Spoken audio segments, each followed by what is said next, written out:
slides. So yeah, Great. we're ready to go, and it's bang on 8 o'clock. Welcome, Hugo de Garis. Hugo de Garis is the author of a variety of articles.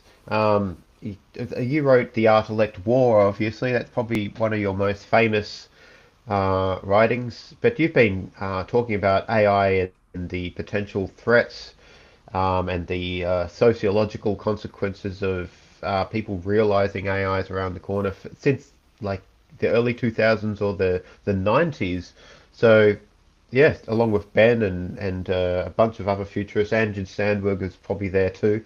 But yeah, so I'm just wondering, what first got you, just as an introduction to you, why did you start getting interested in um, some of the large scale impacts of artificial intelligence? What was the impetus to get you sudden thinking about these sorts of things?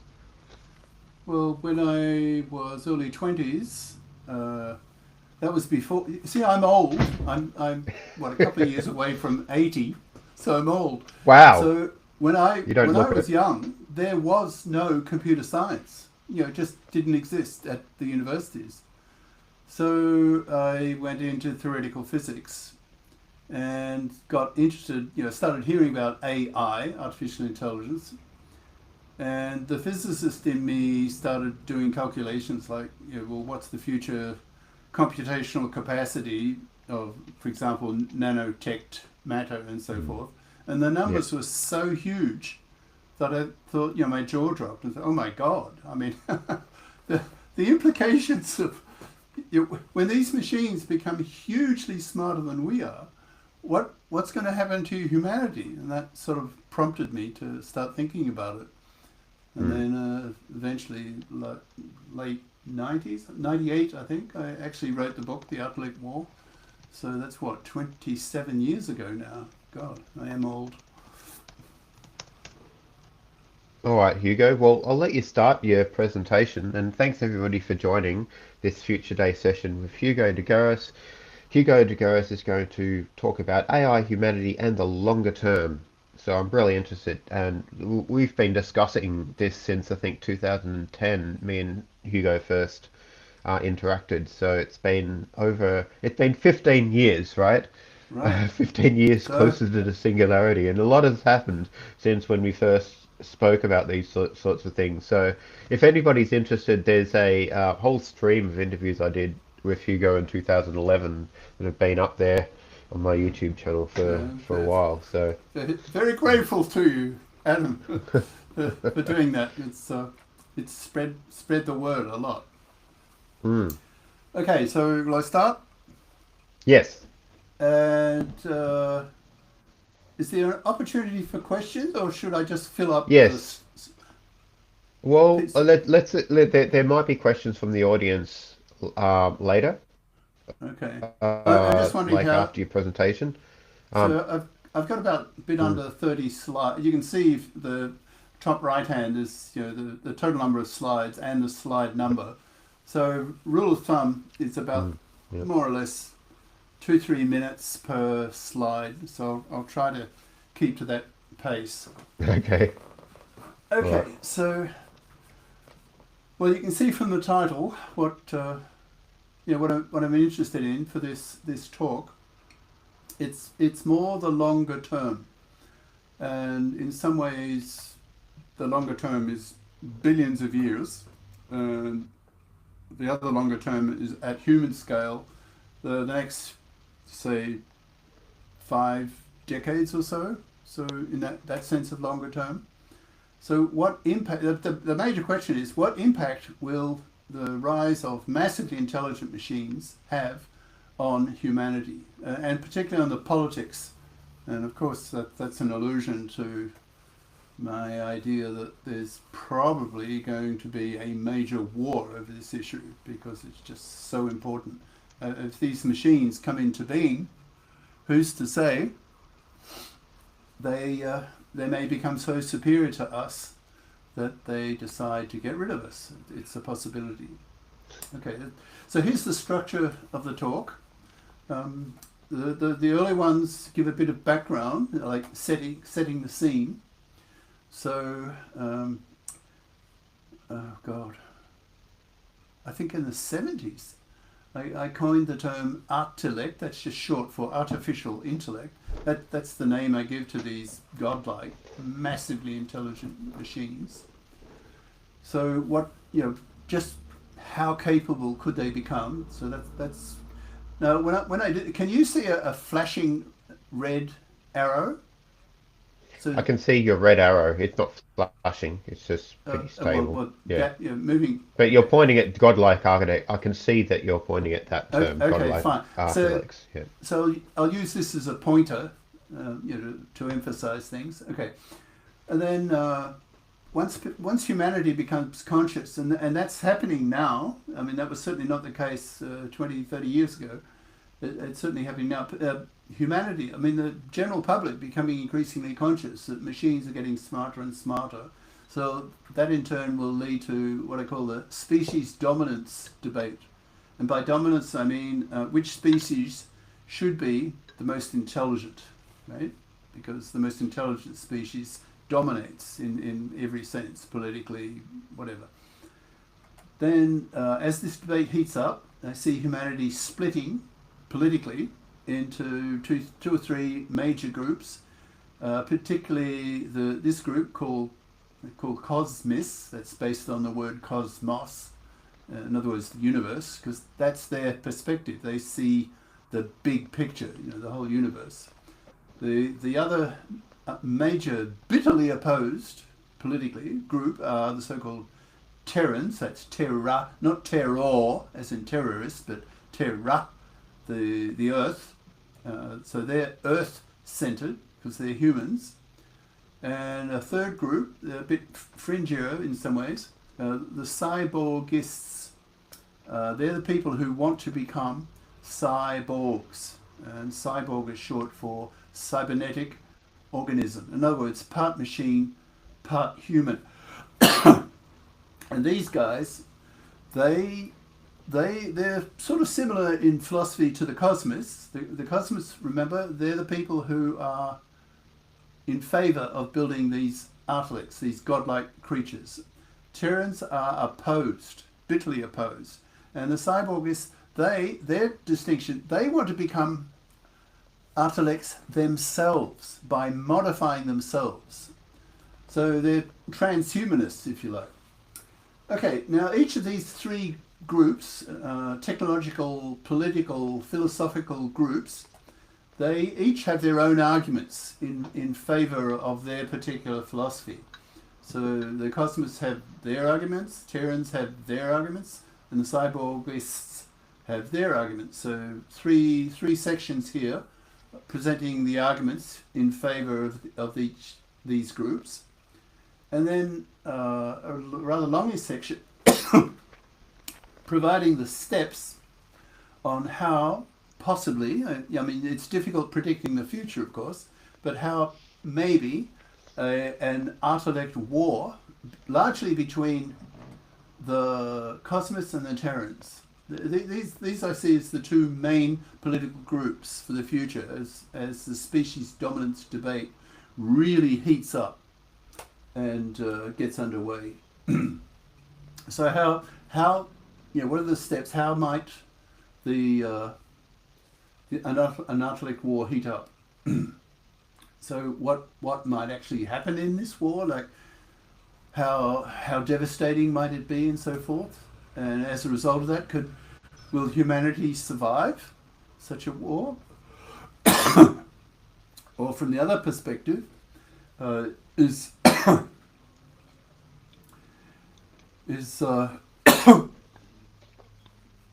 Just is to let it you know, inevitable? you're still on the second slide and it's almost 10 minutes in. So just so. Okay, I'll speed up. Thank you. Yep. Yeah. I suggest do that periodically. Okay, and longer term, billions of years, because our universe is billions of years old already. What's the post-artilect era? What would it be like? Okay, so starting today, in today's debate on this sort of issue, whether AI should be allowed to develop to a point where it's smarter than us, I'm I'm somewhat cynical of the so-called alignment argument. What to align something, you make one thing similar to the other, so you align them. And what are to be aligned are the ethics of machines, these artificial intellects, so that they have the same ethics, the same values as humans. So I think it's possible that with the first generation of a generally intelligent machine, sort of more or less human level intelligence, artificial intelligence, that engineers might be able to give that machine human level ethics, human level values. But I'm cynical once that machine itself, that once it's a little bit smarter than humans, then it could design the next generation of machine smarter than it is. So then machine generation number 2 becomes smarter than machine generation 1. And the same logic then applies. So machine 2 can create and design a machine smarter than generation 2 to create generation 3, and so on up to generation 4. And after n generations, then you're talking godlike intelligence, like with mental capacities, trillions of trillions and more coming. All right. Okay, so picking up the pace a bit here. So I'm extremely doubtful of the idea that you, as human beings, we can align the nth generation machines. I think it's much more likely that these machines, once they start designing themselves iteratively, generation 2 creates generation 3, creates generation 4, and so on. So by the time you have the nth generation, where n is quite a large number, then the odds that this nth generation machine is going to have human values, human priorities, is pretty well zero. So that has huge implications here. So assuming that human beings can force these nth generation machines to have human values, I think is deluded. I just don't see that as realistic. So this has consequences. It means that humanity, if we decide as a species to build these godlike machines, these artilects, then we couldn't be sure that these artilects in a highly advanced form would remain human friendly. And I see that as a major political factor in the debate over whether humanity should build these machines or not. In the form of a slogan, just 4 words to express this big question I see dominating 21st century politics. So these 4 words are, the big question is, should humanity build artilect? And I see that question as the equivalent in the 21st century as this similar question that dominated global politics in the 19th and 20th centuries, and that was, who should own capital? And that led to the dichotomy between the capitalists and the communists, which led to the Cuban Missile Crisis, where we nearly blew ourselves up in 1962. Okay, so if we do go ahead and build these things, there will always be the possibility, because they would have different ethics, different values, these hyper advanced creatures, these godlike creatures, might decide that humanity is a pest and decide to get rid of us. That remains an open possibility.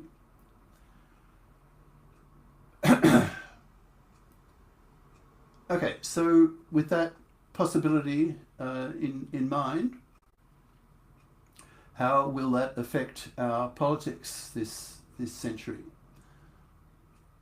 Okay, now just as still as a bit of background, just how capable could these machines become? Just how super duper smart could they become? Well, so here is a slide or two on this question. If you create a new technology that is 1,000 times smaller than the previous one, so if you move from, say, millitech, that's technology based at the scale of a millimeter, and then to microtech at the scale of a micrometer, that's a millionth of a meter, to where we are today, we're doing nanotech, that's technology at the scale of a nanometer, and then the future to picotech, that's a trillionth of a meter, and then to femtotech, that was a scale size that I had a theoretical interest in, trying to dream up ways on how to have a femtotech, a femto computing and a femto engineering. But every time you scale down one level, in other words, 1,000 times smaller, the computational capacity of your new technology at the next lower level goes up by a factor of 1,000,000,000,000. Now, why a trillion? Well, if your components now are like 1,000 times smaller, so they're 1,000 times closer together. So that means along the x-axis, you've got 1,000 more components than you had before. And along the y-axis, you've got another 1,000, and the z-axis, another 1,000. So in a unit volume, you can put 1,000 cubed, that's 1,000,000,000 more components per unit volume. And because two components now are closer together by a factor of 1,000, the signaling speed between them is now 1,000 times greater because the distance is 1,000 times smaller. The signaling speed being the constant speed of light. So your total capacity of this lower level technology is now, you've got 1,000,000,000 more components and they're signaling together 1,000 times faster. So the total capacity is 1,000 to the fourth power. That's a trillion. That's where the trillion comes from. And that's just one level, right? One level. But the smallest level that theoretical physics, that humanity's thought of, is the so-called Planck length. And how small is that? It's, by definition, it's 10 to the minus 35 of a meter. So how many layers, going down by a factor of 1,000 each time for each layer, and for each layer you go down, your capacity goes up by a trillion. So how many multiples of trillions is there potentially to reach the Planck length? Well, you can do the math. I won't go into the details, but here's the bottom line. It works out that your capacity at Planck length, if you had a Planck tech, and perhaps super duper very smart creatures that have been around for billions of years out there in the universe may have reached the Planck scale possibly and have a Planck tech, then how much more capable would they be than we are with our nanotech? Well, about, very roughly speaking, a Google times more. Sorry, something's not right. Wait a few minutes and try setting up again. You can also try unplugging this device and I don't know if you can hear that. I'm getting someone's talking in the background. Anyway. Yeah, I can so Google, hear something talking in the background. Don't confuse that with Google the company. Wait a few minutes and try setting up again. You can also try unplugging this Hey device Hugo, and do you plug it back in. do you know what it is? Yeah, it's hold on, I'll just kill it just a minute. It'll take about 10 seconds. Okay.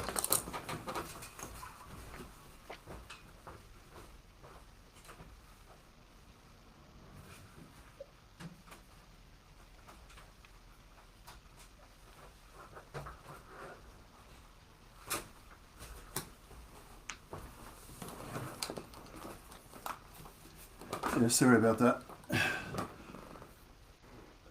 Right, Google. So when it was Larry Page and Sergey Brin, I think, the two of them, when they were at Stanford, they wanted a name for their company, and they'd heard about this huge number in mathematics called Google, which by definition is 10 to the power 100, right? And in mathematics, that term is called Google, with an OL at the end. But they misspelt it. They got it wrong. So they just spelled it with LE.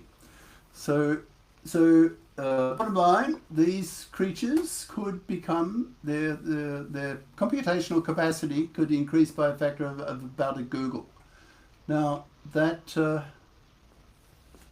reasoning I've just given you, that's essentially classical computing. That's like today's computers, effectively, classical computers that we have today. They execute one instruction at a time. They do one thing at a time. But in the next couple of years, we, humanity, we're about to launch into the quantum computing era. And a quantum computer can outperform a classical computer by a factor of like 2 to the power n. So if you have n bits or quantum bits or qubits as they're called, then a quantum computer can perform 2 to the n things at a time, compared to a classical computer that just does one thing at a time. Now, common sense, if n is a big number, like millions or billions or whatever, 2 to the n is humongous, right? So that's why I talk about future technologies will just provide godlike computational capacity. That's what's coming. Now, as an example of that sort of thing, at the femtometer scale, I dreamt up a way to use this a couple of years ago. Now, it's only in theory. I mean, the engineers would just sneer at this. But anyway, just in principle, using the entities that exist at the femtometer scale, and they were or are, well, the atom is about 10 to the minus 10 of a meter. So if you want to go smaller than that, well, then you go to the nucleus. That's 10 to the minus 15 of a meter.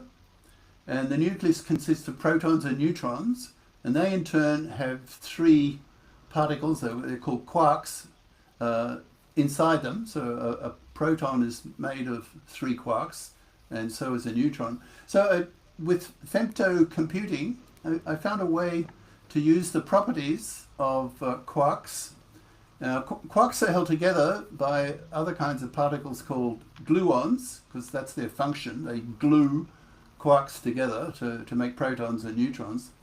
So using the properties of, I won't go into the detail, I think you can see here, here's a link. If you want to see the article that goes into the details of how femto computing works, you just click on this link here.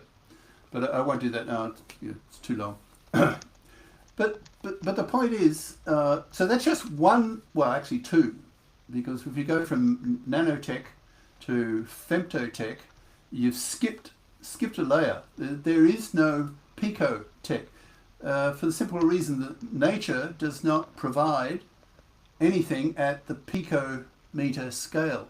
Pico, it's 10 to the minus 12 of a meter. So that's a trillionth of a meter. There's just nothing there in nature. So if you go from the atom scale to the nucleus scale, you go down 2 layers. That's 1,000 times 1,000. So your computing capacity of a femto computing would go up compared to nano by a factor of a trillion. Okay, that's sort of an example. Right. Now, a bit more background, this time in terms of space, literally, and time, thinking billions of years. And this perspective, we call the cosmic perspective, will influence the cosmists profoundly. That when the cosmists talk about the big picture that I'll be talking about shortly, they will be strongly influenced by this kind of reasoning. So, which is what? Well, let's do some of the big numbers. So our solar system is exactly 1/3 of the age of the universe, since the Big Bang.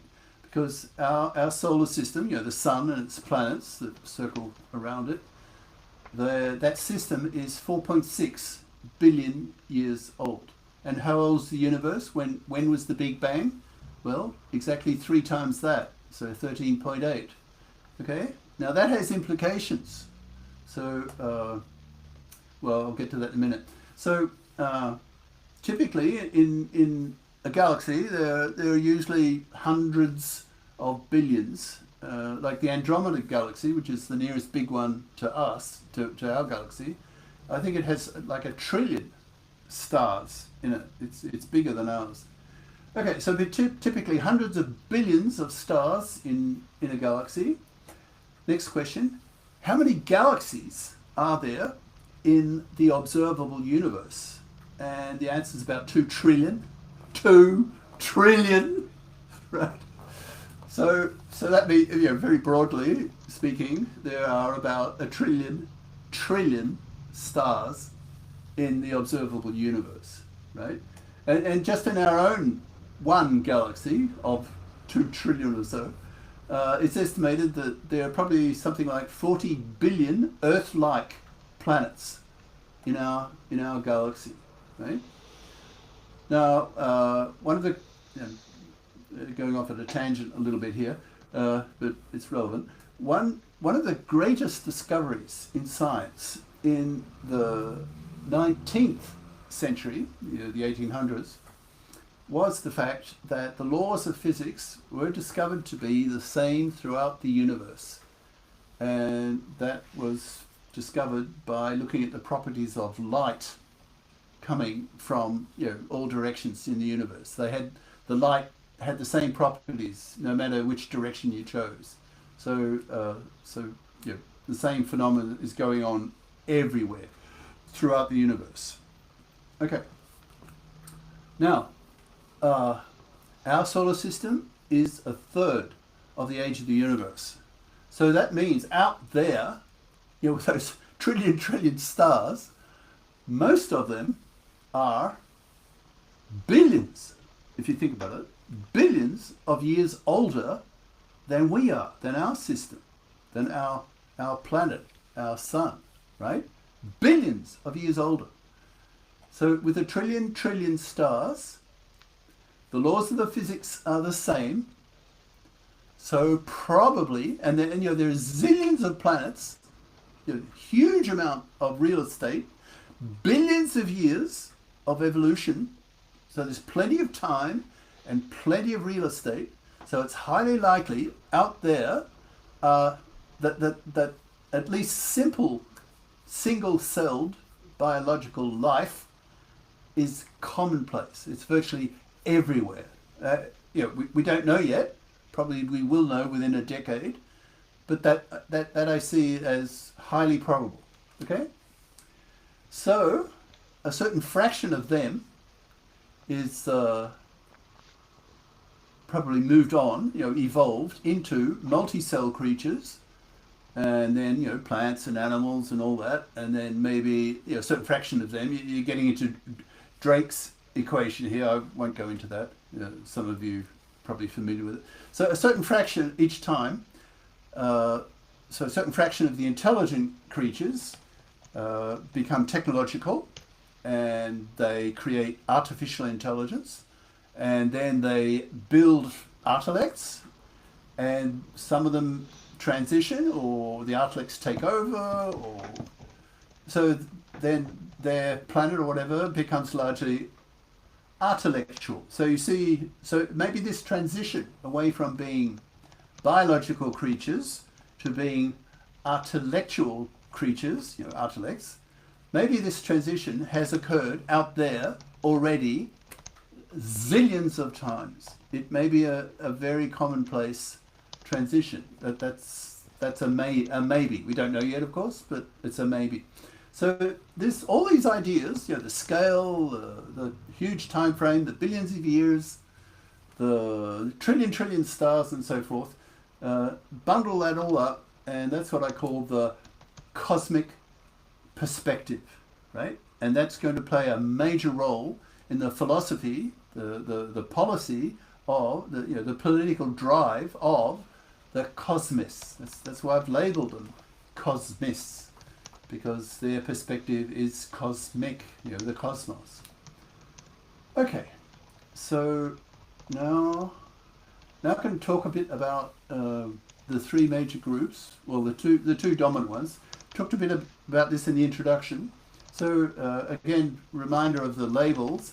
So cosmos, that's based on the word cosmos. Terrans, based on the word terra, as in terra firma, the earth. So these guys are earthbound humans.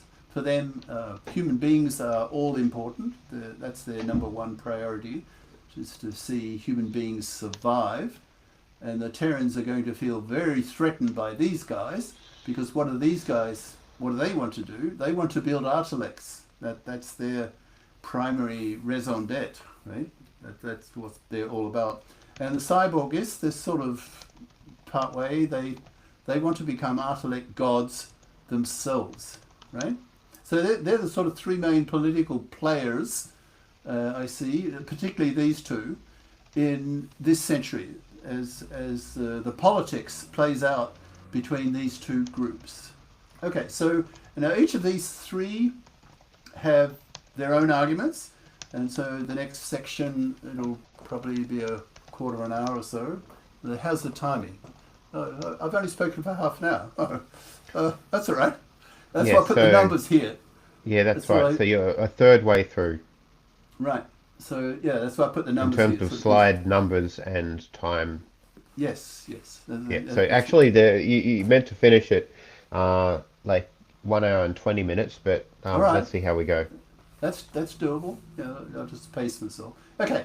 So next step is next couple of slides is spelling out the main arguments that each of these three groups will use to justify their politics, their philosophy, their direction.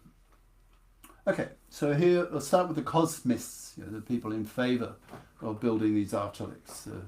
So probably the biggest one I call simply the big picture argument. In other words, that's the cosmic perspective, right? So the cosmists will look on human beings and say, well, we pathetic little human beings who are snuffed out in a mere 80 years in a universe that's billions of years old, right? That contains a trillion stars. So that's their big picture perspective.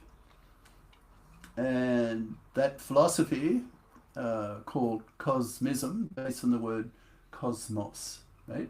So for cosmos, the preoccupations of human beings seem pathetic in comparison, given the scale of the universe. It's huge age. It's billions of years older than we are, and so forth. And out there, who knows what kinds of creatures exist that we know nothing about today. Okay, so that's reason one. Reason two, these cosmists could treat their beliefs as a kind of religion. If you look at cultural anthropology, virtually every culture has invented its own gods. It looks as though the religious impulse is built into our DNA, in our cells, right? So that means these cosmists, they're human beings, so they too feel the impulse, to religion. So they can actually use, if they choose to, and I imagine a lot of people will, to actually use cosmist ideas as a form of religion. So a kind of science-based religion. Okay, reason three. So the primary goal of... just to clarify, do cosmos want to build gods? Just yes, is that correct? I think a lot will use that argument. Yeah, they'll argue that cosmism is about God building. So in the sense of creating the next rung up the evolutionary ladder, right? So human beings then would serve as a stepping stone, right? Towards but then the cyborgists would be wanting to become gods, not necessarily building a god to rule over them. Okay. Yeah. Right. But you're jumping ahead of me a little bit. When I come to the argument, only two actually for the cyborgists. I've only put two arguments, and that's one of them. Yeah, they want to become gods themselves. powerful motivator. Okay. Anyway, back to the cosmos. So the cosmos will feel that they're building gods, a very powerful motivator, and reason for. In a sense, it's almost, so a lot of people will say it's almost inevitable. It's just human nature to strive, to be curious. So if something can be done, there's almost a human tendency to say that it should be done simply because it can be done. So as the technology unfolds, a lot of people will be driven to do this, to build these things, just because they can. Right, now, two very powerful momentum arguments that the cosmists use, saying that you can't stop the rise of the artilects. And here they are. The first one is economic, and the second one is military. And the military is even stronger than the economic momentum argument. And the economic momentum argument is very strong in its own right. And that is, once there are an artificial brain industry, an intelligent robot industry that's so huge that it becomes the dominant few industries. So there'd be so much money involved, so much capital and so forth, that the economic momentum would be so strong that it would be virtually unstoppable. So the economic momentum would be enormous. Okay, now the military momentum. Now the time frame in which all this is playing out is the next few decades or so.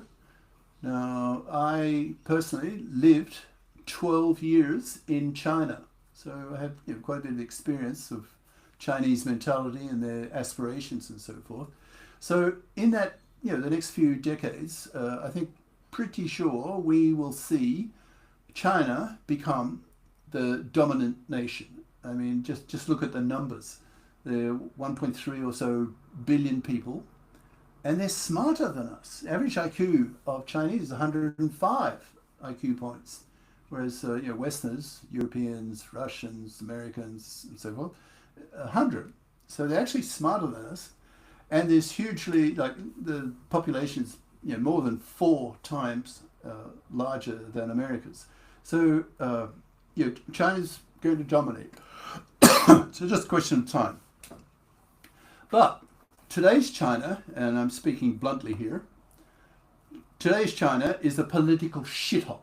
Right? It's a brutal dictatorship, hated by the Americans and Europeans, by Democrats, and so there's a bitter ideological rivalry between the Western democracies and China. So particularly between America and China. So therefore, there'll be a political, a military momentum, in the sense. So imagine you're the Minister of Defense of China. You will not allow your country, China, to fall behind the level of development of artificial intelligence-based military weapons systems compared to America, and vice versa. Similarly, if you're Minister of Defense of America, you won't want to fall behind where China is at. And therefore, the brakes will be off. There will be no constraints on the development of artificially intelligent-based military weaponry. So, and that argument, I think, is stronger than the economic momentum argument. So there's, again, the same conclusion. There's no stopping it. That's the point of these two. All right. Now, what about the argument of the Terrans, the second major group? Remember, Terrans, based on the word terra, the Earth, they're Earth-centered. They're human beings who want to remain the dominant species. For them, that's the absolute top priority. The Terrans, will not tolerate that human beings get wiped out by the products of the cosmists. If the cosmists build these artilects, and then the artilects become super duper smart, hugely intellectually superior to human beings, and then for whatever reason, if they decide to get rid of human beings, then to the Terrans, that is the worst thing that can happen. So when push really comes to shove, if there's a bitter political rivalry between the cosmists and the Terrans over this issue of species dominance, so if the cosmists are dead serious about building these godlike creatures, then in the limit, when push really comes to shove, the Terrans will be prepared to go to war against the cosmists, effectively witch hunting them out of existence, with the argument being that it's the lesser evil, as seen by the Terrans, to kill off several million cosmists for the sake of the survival of billions of human beings. That I see as the dominant reasoning of the Terrans, particularly Terran global politicians. That is, in the time frame we're talking about, maybe humanity will be living in a global state, where the size of the political unit is the planet. That was the topic of my second book, just in passing. So sort of personally interested in that. Okay, so top priority for the Terrans is the preservation of the human species. That's reason one. Two, fear of difference. Like, for example, imagine your parents and your kids, adult kids, come up to you and say, "Mum, Dad, we've decided we're going to become cyborgs. We're going to add components to our own brains, and we're going to upgrade ourselves and eventually become artilect gods ourselves." Now that will put fear into the parents, because they know that they'll sense that they will lose their kids. Their kids will become utterly alien. Or imagine a young mother gives birth to her first child, and that child adds, let's say, a single grain of sand that's been nanoteched, and that grain of sand can outperform the human brain by a factor of, I think it was quadrillion. So anyway, a million trillion times the mental capacity of the human brain. So that baby, that modified baby, would be 0.0000001% human and 99.99999% artilect. So that baby would be utterly alien to the mother. So the Terrans will fear the difference of these artilected creatures. They will fear the cosmos, because the cosmos could create these artilects that could kill the Terrans. Now the Terrans will also reject the cyborgs, because after a while, once the cyborgs keep adding components to themselves, there won't be much difference between an advanced cyborg, and a pure artilect, the machine, the pure machine, because of the huge computational capacities of the of artilectual material, of artilectual computing, if you like. So the Terrans, they will lump together the cyborgists and the cosmists. They're both equally a threat, because in an advanced form, there's not much difference between an advanced cyborg and a pure artilect, the machine. So both groups, cosmists and cyborgists, will be rejected by the Terrans. Okay, now for my PhD way back, I used genetic algorithms. That's a form of artificial evolution, a kind of Darwinism in software and later to hardware. So I was evolving neural networks to do whatever I wanted. And it was great engineering. It worked because you're evolving these things to perform various functions. All kinds of functions like motion control and pattern detection and blah blah blah. And so this approach was you could use to build artificial brains. You could have each module neural net that you evolved could do things. And you could have thousands of these modules, each with a different function that you evolved. And then you put them together in certain ways, and that's the art of BA, brain architecture. So you're building artificial brains. But the downside is that these evolved neural nets, these modules, were in effect black boxes. You didn't understand how they functioned, right? So it was great engineering and lousy science because you didn't understand how they worked.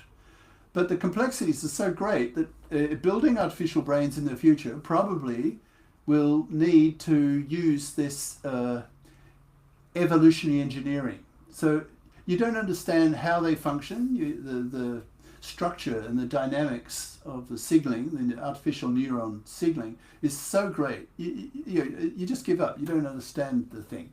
So that lack of understanding, because the complexity creates risk, right? Because if you don't know what they're doing, you don't understand how they're functioning, then you can't really predict their behavior. So there's a risk factor. So this is another argument of the Terran, unpredictable complexity. Right. Now, if you're a Terran and you see that the cosmists want to go really dead serious about going ahead building these things, then as a Terran you'll see these cosmists as profoundly selfish. Why? Because if the cosmists build these artilects and the artilects turn against the cosmists, against their builders, well, and if they're doing this on the Earth, then these artilects might also turn against the Terrans and destroy them as well. So the Terrans look on the cosmists as very selfish and are very angry with them for that. Okay. Now imagine things heat up. The artificial intelligence level keeps rising and rising. So let's see, if my hand here in the upper position represents human level intelligence, and the lower one here represents machine level intelligence. As the years pass, that IQ gap will close, right? As the machines get smarter and smarter and smarter. And as that IQ gap keeps closing, the temperature of the debate, the species dominance debate, again, should humanity build artilects? That's the main question of this debate. That debate will heat up. People will become more and more passionate. Why? Well, because what's at stake here? It's not like, for example, in the 20th century wars were largely between nation states, right? For example, Germany versus Russia, or Japan versus China, and so forth. So what was at stake then was the survival of a country, okay? Now, if humanity decides to build artilects and then they wipe us out, that possibility, what is the stake then if we have a major war over the issue of species dominance?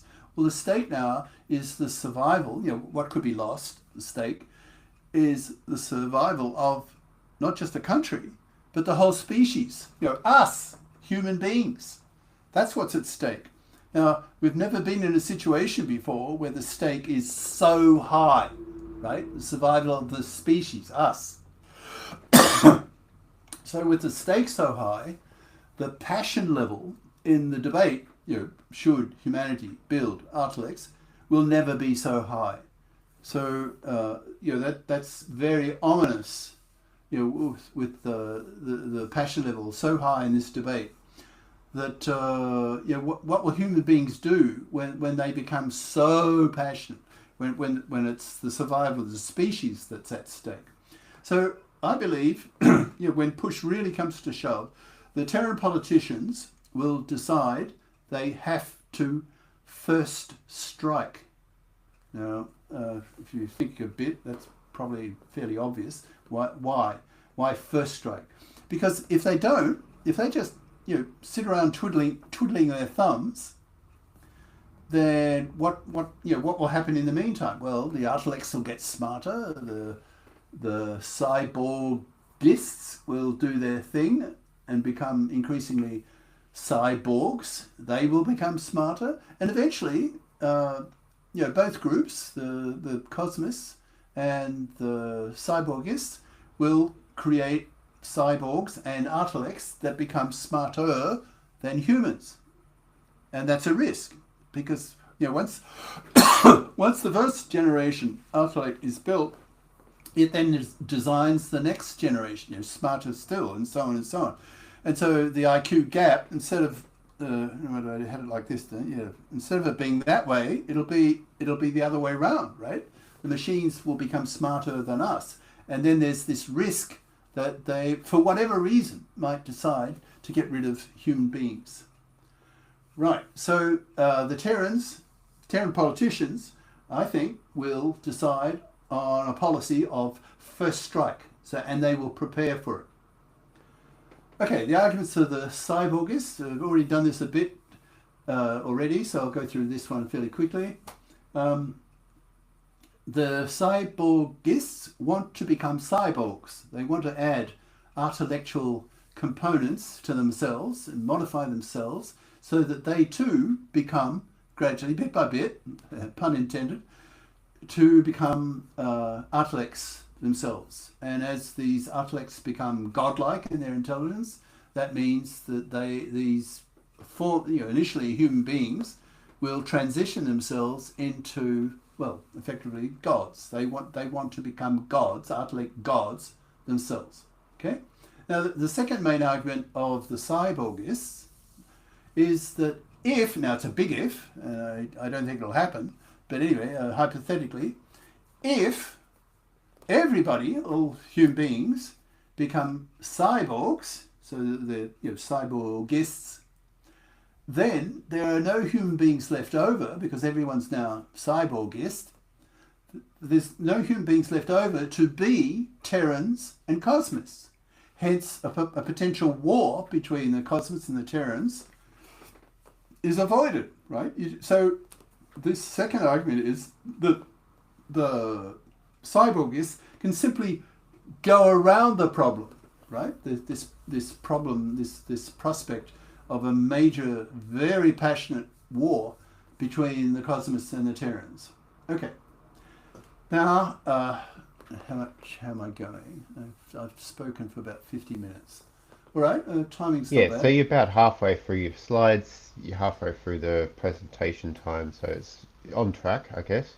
Okay, all right. So new topic in a sense. So I've set the background, right? So you know the players, the three groups. Now the cosmic perspective, the very powerful ideology behind the cosmists. They see the big picture. They want to get out there and see the bigger stuff. They see human preoccupations as pathetic, right? 80 years in a universe billions of years older, with God knows what's out there. Who's super duper advanced creatures and so forth, all fascinating. Okay, so how might if there is a war, an artilect war, I call it, over the issue of species dominance, who or what should be the dominant, in other words, the most intelligent species? Okay, so this is just my personal take on how I think things will heat up. Now we're talking about the future, right? So it's virtually impossible to predict. But this is one possible scenario. Okay, so first step is I see nanotech revolutionizing neuroscience. So imagine, little molecular scale robots going through in your bloodstream, goes all over the brain, and sends informational signals via radio or whatever to receptors, and basically maps out the structure and the function of the human brain, right? So once this technology exists, nanotech based, that provides detailed information on the structure and function of the brain, then that knowledge can be put into artificial brains. So you'll have neuroscientists testing their theories in machines, right? The technology will be so great, it'll be self-assembling and all that kind of thing, I guess. And you could build artificial brains to test hypotheses on how the brain works, like what consciousness is and how memory works and decisions are made, and all that stuff that our brains do. That we could put that that knowledge and technology into nanotech or neurotech, right? So the effectively these two wed, they come together. So neuroengineering and neuroscience effectively become the same thing. So if you want to make an analogy, look at, say, theoretical physics and practical physics. The two are so close, they're effectively two sides of the same coin, right? Physics. So neuroengineering and neuroscience, I see wedding in the coming decades. Now, with this new technology, new artificial brains, based increasingly on how our brains work.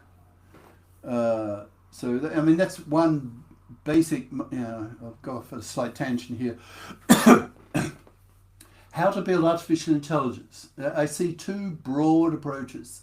One is engineering. For example, today's LLMs, large language models, which are basically humongous neural networks that get trained with massive amount of data, and they too are black boxes. They too also use evolutionary engineering to make these things. That's an example of the engineering approach.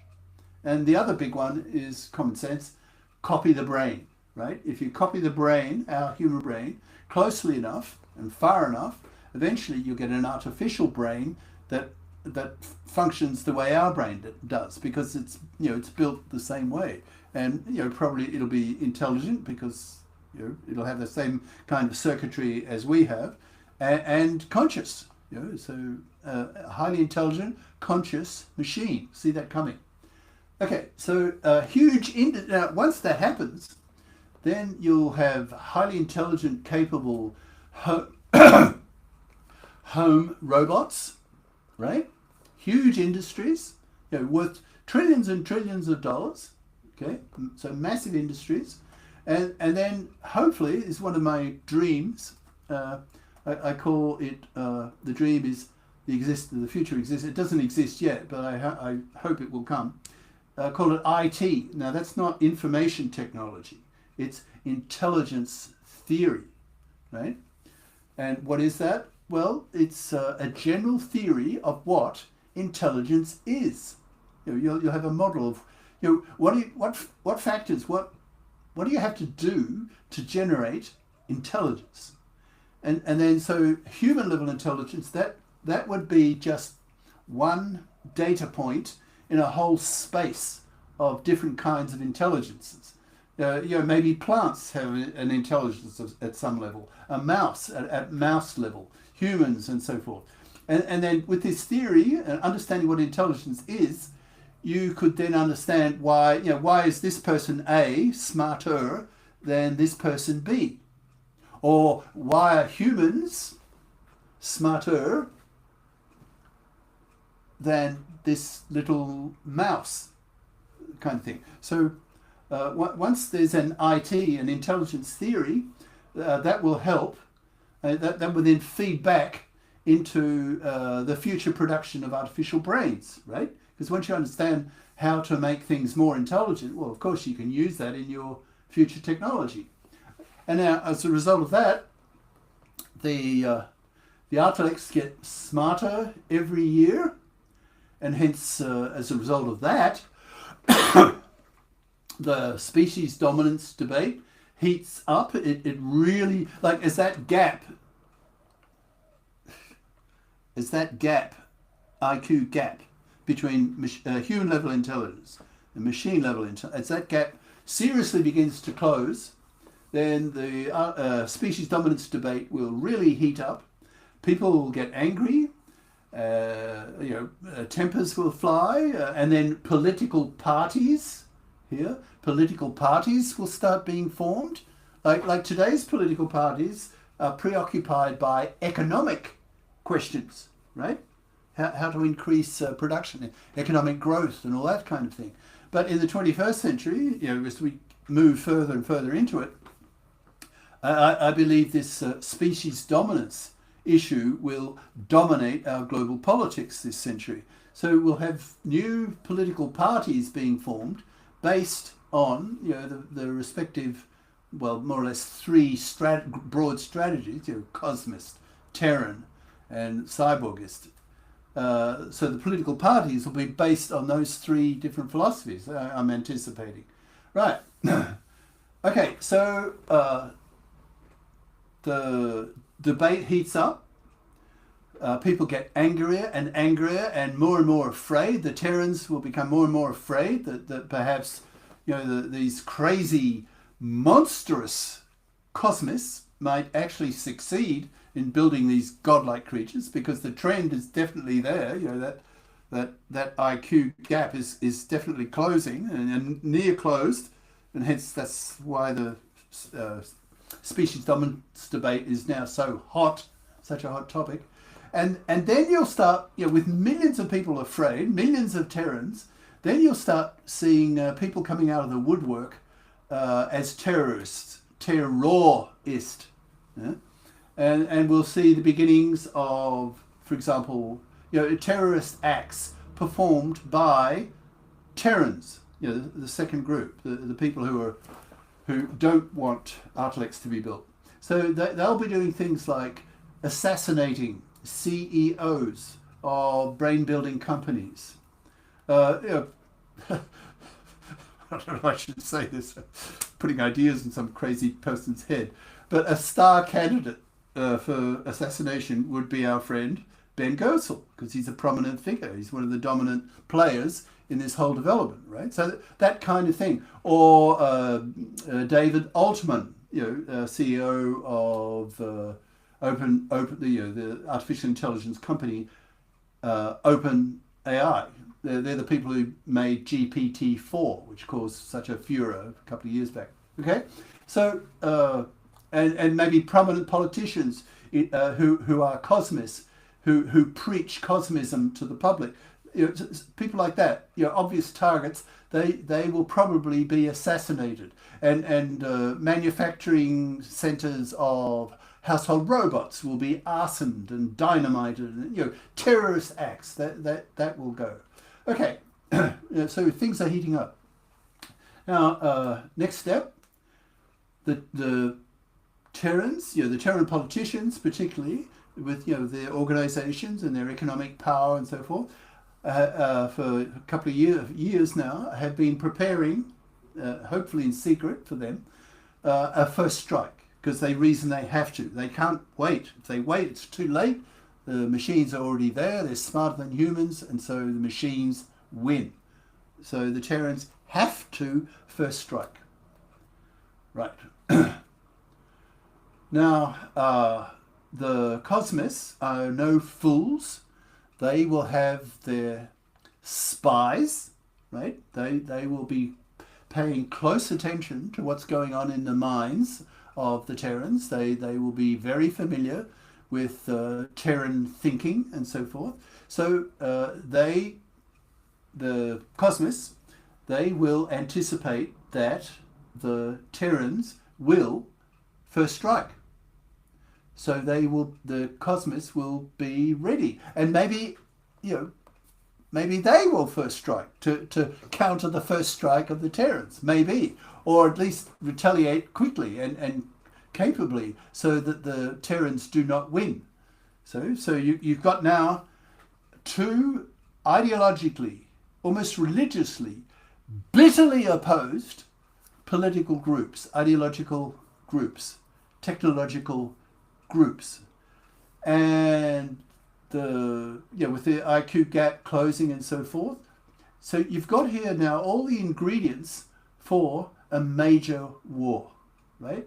The stake has never been so high because you're talking about the possible annihilation of the human species, not just a country, the species. So the passion level will be enormous. You've got the technologies there to allow these machines to become godlike. So all the ingredients for a major war. All right. So, and with with a rivalry between America and China in the next decade. So we're talking 21st century weapons, so increasingly deadly. So if there's a major war, then we get into what I call giga death. Giga just means a billion. Now, if you ask the question, how many people died last century for political reasons, in major wars, purges, genocides, ethnic cleansings, and so forth, the answer is roughly about 300 million. Well, that's a third, roughly, of a billion. So you only have to multiply that number by a small number, 3 or so, to get over the billion mark. So if there's a major 21st century war with 21st century weaponry, with a passion level that we've never seen in history before, then you're talking gigadeath, right? Horror. Okay. Right. Now, changing topics a little bit, but it's sort of, you'll see it's relevant to what I said before. Right.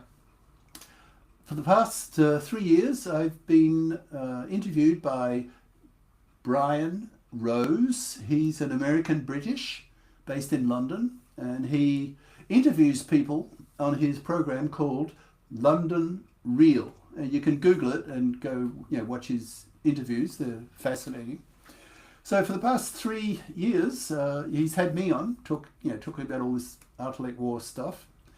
And in 2023, so 2 years ago, we made a bet. And in fact, we ended up both being on the same side of the bet. So that's not really a bet, but anyway. And the bet was that before the end of 2030, so just 5-6 years away from when I'm talking, we will see a Terran incident serious enough, big enough, horrible enough to make world news. And that incident might be like assassination of a CEO of a major brain building company, or assassination of a prominent cosmist politician, or the arson of a major household robot factory, or something like that. And the reason we did this was to focus, to create attention to the idea that it's fairly close. The bet is, there's a time limit, there's a time window, and that is that this thing will occur before the end of 2030, right? So it's a kind of timing bet to make people conscious that this isn't some distant, science fiction like maybe that's decades away. No, it's this decade, right? That's the point. Okay. So, well, actually, I've sort of talked a bit about this. So if there is a major war with 21st century weapons, then we're talking gigadeath. That's the essence of this slide. Now, so if there's going to be a major war, will humanity, will human beings survive? Well, I think it depends on who wins. So if the Terrans win, then the threat of extinction of the human species at the hands of the artilects goes away, right? So then I think if the Terrans win, then I think humanity survives. Now, on the other hand, if it goes the other way, if the Cosmists win, well, what are they going to do then? Well, of course, they're Cosmists, right? They're going to build artilects. And if the artilects get built and they become super duper smart, way above us, then those artilects may decide to get rid of us. And of course, then humanity does not survive. So that's that. Now, flipping the question around the other way, are artilects inevitable? Personally, I think so, because even if there's an artilect war and the Terrans win, I think that's just going to delay things, because the cosmist dream, the big picture, God building, all that will not go away, right? The cosmist dream will remain in the minds of people, and probably that movement will grow and grow, because it's a very powerful set of arguments. So there may be a second artilect war in time, and maybe again the Terrans win. But the same argument is okay, but the cosmist philosophy won't go away. It's irreversible. It's there. The universe is there. The potential to create these godlike creatures is there. It's not going to disappear. So eventually the cosmists win. Okay, and that makes so these artilects are built, and maybe humanity gets wiped out. I don't know, but at least the artilects are there, and then they can do what they want. They can move up the evolutionary scale and become godlike. They may go out into the universe and do whatever they want to do. Maybe find other creatures that are billions of years older than them and super duper capable and so forth. And the final slide, speculating now, billions of years into the future. I was talking earlier about various layers of technology. So, millitech, microtech, nano, picotech, nano, femtotech, attotech, zeptotech, and so forth. So maybe throughout the universe, with the 2 trillion galaxies and a trillion stars, there are all kinds of creatures out there at various levels of development, right? And maybe billions of years older than we are. That's the big dream, right? That's the cosmos vision that's so powerful to the cosmos, that the Terrans are aiming to thwart, to block, and in the limit kill the cosmos, so that they don't create this threat to the survival of humanity. So finishing off here, you're talking 2 very powerful, bitterly opposed ideologies that will clash violently with 21st century weapons. Hence, the possibility of the artilect war. I rest my case. Thanks, Hugo. An engaging talk, I'm sure that everybody would agree with that. It's impending doom. Now, do you think it's more likely that like a Terran or a normal human, or a speciesist who's like a primitivist, or somebody who doesn't want to build artilects, will be the first striker? Because there's another scenario which you haven't really touched on, is different brain building companies could attack each other because they want to be the first to the race. If we end up having a singleton artilect, then whoever reaches the singleton artilect may end up having decisive strategic advantage, and it may be the case that different nation states trying to build their own gods or brains, super brains, artilects, bomb each other. Either in some sort of mad game theory that whoever gets there first wins everything.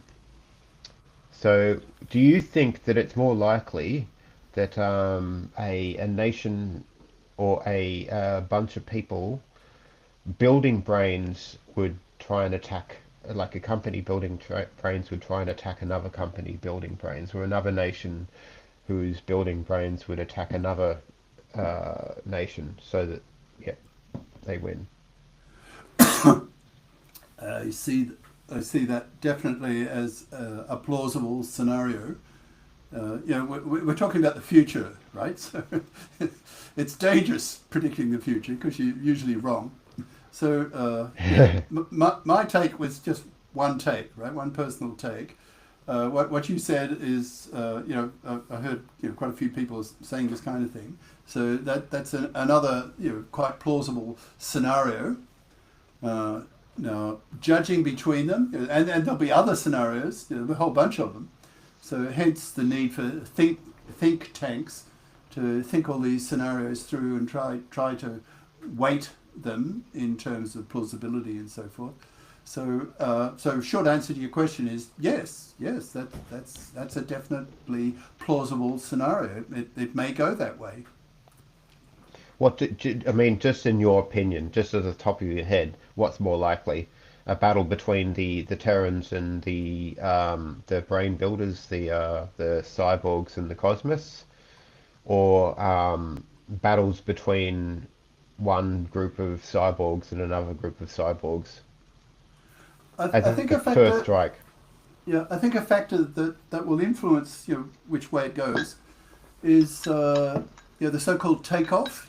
How quickly the machines reach near human level intelligence.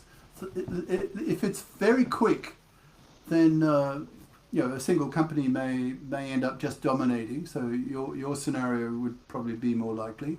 If the takeoff time, I better define what that means. So once machines reach interestingly intelligent levels, how much time in months or years or decades between that time and reaching human level intelligence? That time period, called the takeoff period. How long is it? So if it's decades, a fairly slow bit. For example, say the LLM approach levels off at an intelligence level lower than human. Imagine, and so that approach won't really pan out to reach human level and above. So then probably we'll be forced to go the other route, and that is to reverse engineer the human brain, and that's a huge problem. There's like a quadrillion synapses to be understood and so forth. So if there's a long takeoff, then there's enough time for politics to unfold. Right? There's enough time for the Terran groups to set up, enough time for the Cosmos and so forth. So that it's a complicated business. There's It is. a lot of scenarios and a lot of weighting that needs to be done. So And people need to be another thinking about question this. is another question I'd like to pry out of you, an answer out of you, is do the cyborgists and the Cosmos have any bones of contention? Amongst themselves, the two Well, groups. you said, yeah, but between the two groups, the cyborgists who want to become artilects and the Cosmos who just want to build artilects, right? Are there any bones of contention between these two that you see that are I worth bringing up? I haven't thought about I haven't thought about that. Possibly interesting question. My focus is on the fact simply that the Terrans would just simply lump those two groups together because they're so similar. They're both threatening. Interesting question. I haven't really thought about it. Do you have an opinion? Oh, look, well, one of them, like, I guess the Cosmos want to build a god, or they want to build maybe a benevolent dictator or some form of like machine of loving grace that can oversee everybody and just make sure everybody gets their fair share of utopia. The cyborgists might want to become God, and therefore there may be many gods, this pantheon of many Ah, gods, and then they might compete against each other yeah, because there's only so much resources in our light cone, and there's going to be strategic choke points in galactic pathways and all that sort of stuff. So there's Yeah. reasons why Interesting. there could be like a battle between the cyborgists, as you put it. Whereas it all depends, like whether there's mutual agreed on cooperation standards between the different artilects that come from the cyborgists. Right? If everybody wants to be their own god, then they're going to have to cooperate. Otherwise, there'll be war.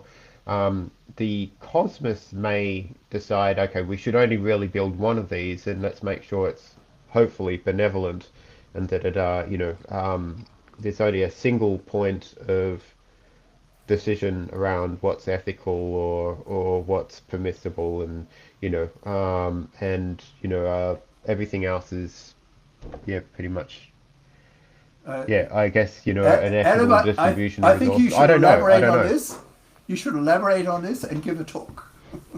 All right. Well, Good. not Interesting. today. Yeah, at some stage. But we're going to transition to James Barrett's discussion soon. But we've got another 10 minutes there, so I'm just going to have a quick look at the chat to see if people have got burning questions that they've had sitting there for a while. I can't see question marks. I've seen lots of comments. Oh no, why not just give the Terra, that's this, the Earth, to the Terrans and give the rest of the cosmos to the Cosmists? And I suppose that also means the Cyborgists. Why do they need to be opposed? Right. I tried to answer this question in the book I wrote in '98 called The Artilect War. And my reasoning was as follows. So one suggestion I made is put the cosmos, a whole bunch of scientists, in a rocket and just shoot them off the Earth. They just go somewhere else and do their thing.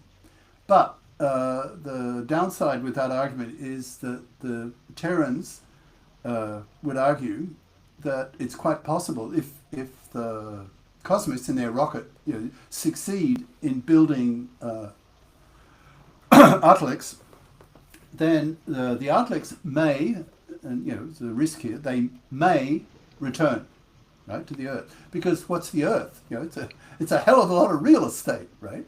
So now, given that the stake, again, the survival of the species, the whole, all the human beings. So the risk that these Terran politicians would tolerate, well, the only risk that they would tolerate would be zero, right? So that it might be a small risk that these artilects come back to the Earth, and therefore the Terran politicians will argue that they will use all their resources to track down, to catch up to this Cosmos rocket ship and destroy it, and so again you've got the war. So.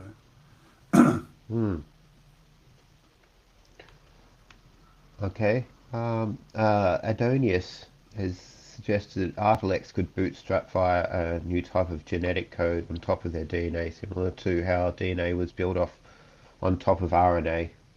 I guess that's a comment. You got any response to that?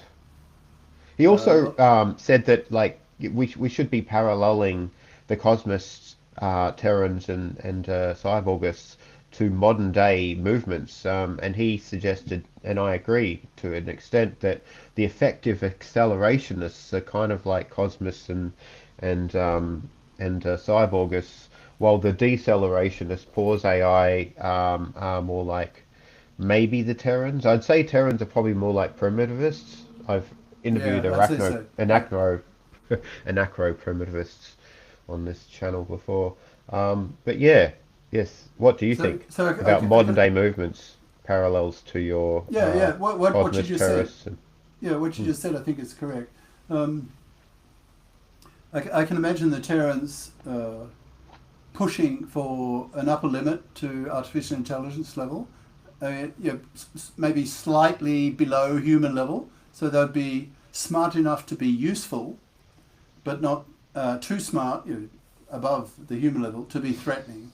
So I can imagine that kind of thing happening. So the Terrans would be pro-AI up to a point, and then beyond that, it becomes illegal I can imagine them trying to pass legislation across the planet.